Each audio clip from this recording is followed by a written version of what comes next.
Salut à toi et bienvenue dans cette nouvelle vidéo. Aujourd'hui c'est une vidéo d'analyse, on va parler du théorème de Rolle. Alors le théorème de Rolle, donc soit f, une fonction de AB dans R, avec le couple AB qui est un couple réel, et A qui est strictement inférieur à B. Il faut que f soit continu sur l'intervalle AB et soit dérivable sur son ouvert, l'intervalle AB ouvert, ok? Et si f de A est égal à f de B, donc si les bornes de l'intervalle image sont égales, alors il existe au moins un C appartenant à l'intervalle AB, ouvert tout le temps, tel que la dérivée de la fonction f en ce point C soit nulle.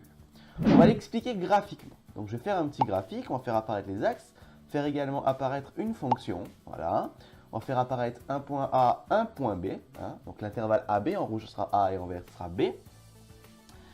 Donc là, ce sera du coup f de A, f de B, hein, d'accord. Donc là, si on fait monter, tu vois que là, donc du coup, ça va f de A et f de B. Donc si je prends le pointeur laser, tu vois que là, hop, on remonte. Là, on a du coup f de A et là, on a f de B, d'accord. Donc on voit bien qu'ils sont égaux, ok.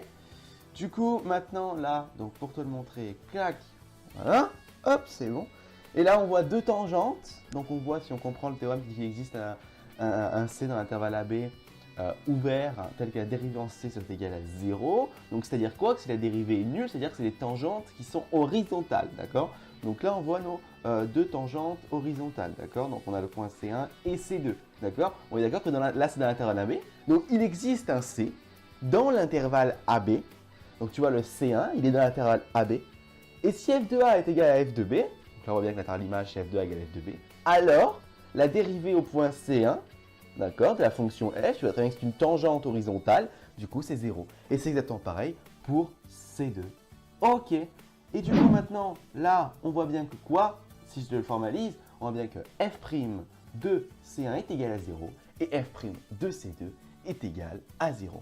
Donc voilà, tu as une explication assez rapide, mais graphiquement, du théorème de Rolle qui dit que si f est continu sur AB et dérivable sur l'ouvert AB, et si f de A est égal à f de B, alors il existe un C dans l'ouvert AB, tel que la dérivée en point C est égale à 0. C'est un théorème fondamental de l'analyse. C'est ce qu'on appelle le théorème de Rolle.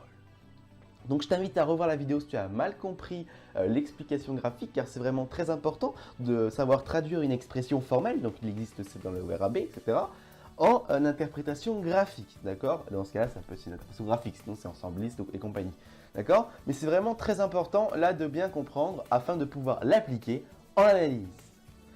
Je te souhaite un bon travail et je te dis à bientôt!